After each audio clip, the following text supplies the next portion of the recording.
This is The Fifth Estate, a conversation between young African scholars from the Fort Hall School of Government and Professor Mutahi Ngunyi. Today will be random. One scientist was baffled by something that did not make sense. He noticed that whenever the sale of ice cream went up, homicide also went up. An increase in the sale of ice cream resulted in an increase in crime. Or did it? The more statistical tests he did, the more the truth came to him. Then he realized that the lowest common denominator between an increase in the sale of ice cream and an increase in homicide was warm weather. During the summer, people eat ice cream. But during the summer, people also get irritable. The irritation drives them to homicide. Ice cream and homicide are not related, but they are brought together by hot weather. Now we will pose a random question.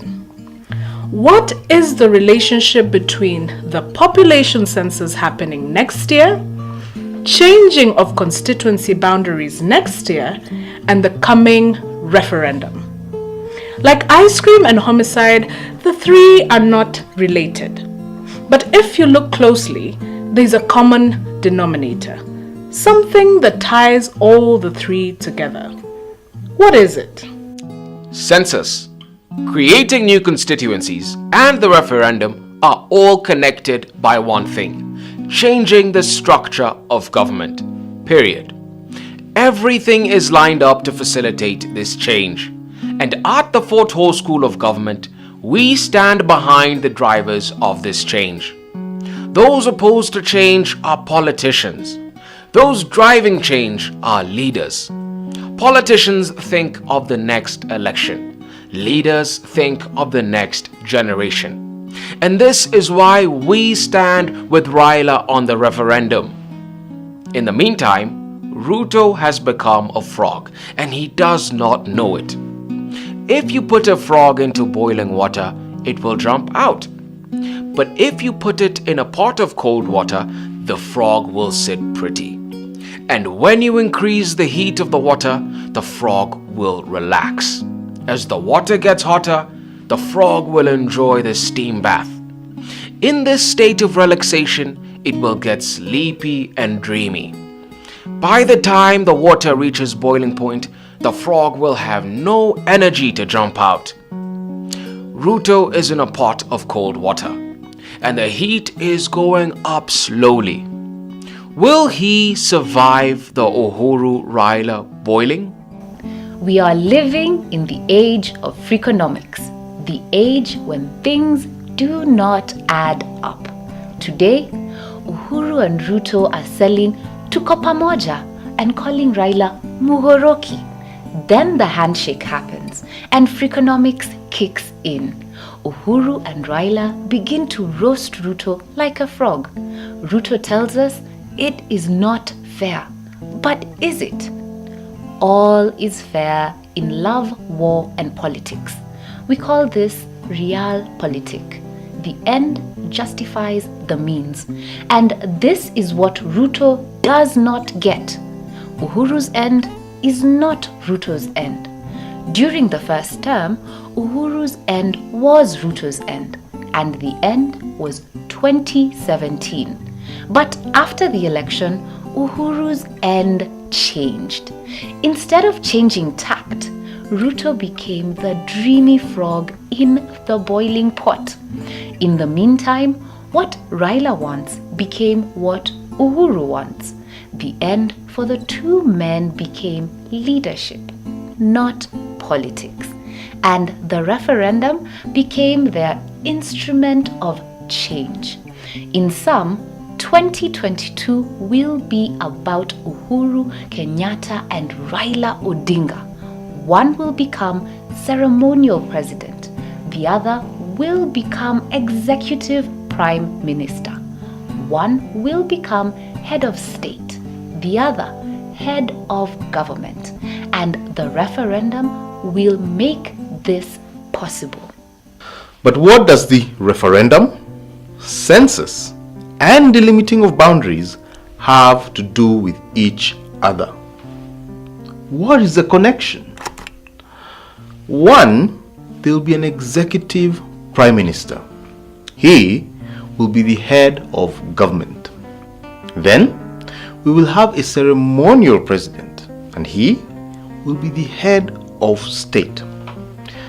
After the referendum, there will be no presidential election. Yes, the ceremonial president will be elected by parliament, and there will be no Maraga to nullify that election. Many democracies, including South Africa and other stable economies, elect their presidents through parliament.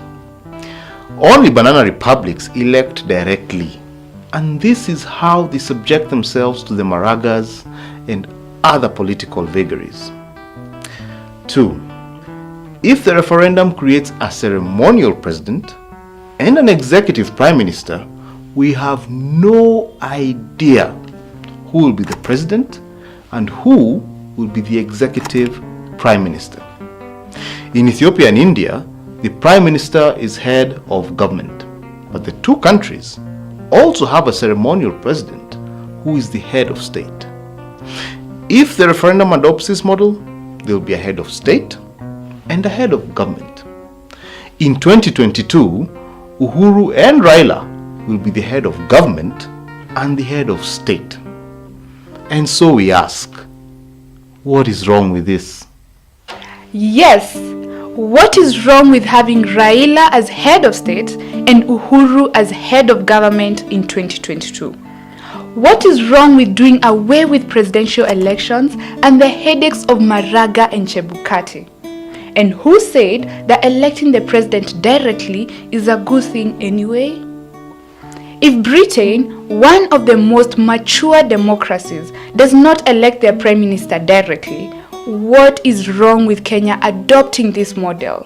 What is wrong with Kenya electing a ceremonial president through parliament and the executive prime minister through the majority party? At independence, the head of state was the Queen of England. The head of government was the executive prime minister, Mzee Jomo Kenyatta. The idea was to create two centers of power that would check each other.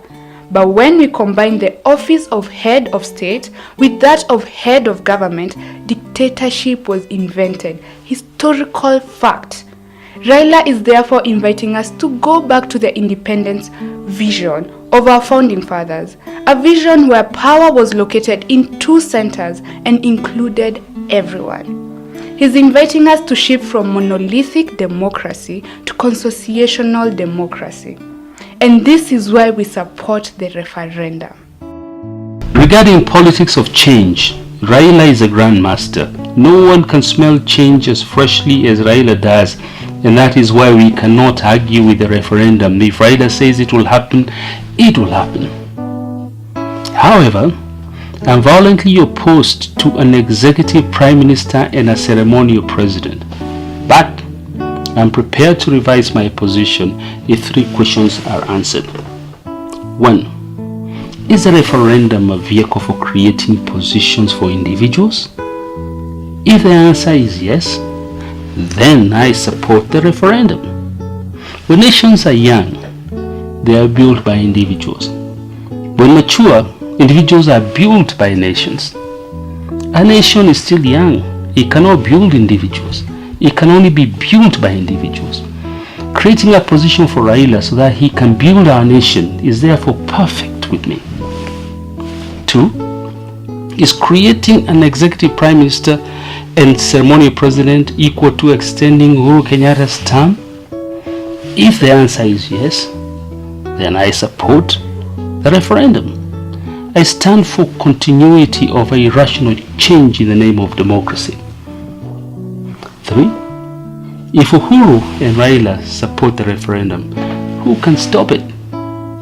If no one can stop it, then I will not waste my time fighting it. Is Ruto with me on this? And now, our final thought. Raila will become the 6th president of Kenya. This fact is cast in stone. You cannot change it. However, he will become ceremonial president, a figurehead, a symbol of national unity like the Queen. His job will be to inspire patriotism, kiss babies and give medals to soldiers. And at the age of 80, he will do this job with grace and pomp. The referendum therefore will give us a win-win situation in 2022. Raila will be head of state and Jubilee will give us head of government. But there is a big puzzle here. If Raila is the ceremonial president in 2022, maybe Uhuru will be the executive prime minister, or maybe Ruto will be the executive prime minister under Raila. There is another combination. Maybe Uhuru will be the ceremonial president and Raila the executive prime minister. Or maybe Uhuru will be the ceremonial president and Ruto the executive prime minister. That is also possible. In our view, the referendum is an attempt to create an all-inclusive government. Whatever result it produces, we support the referendum.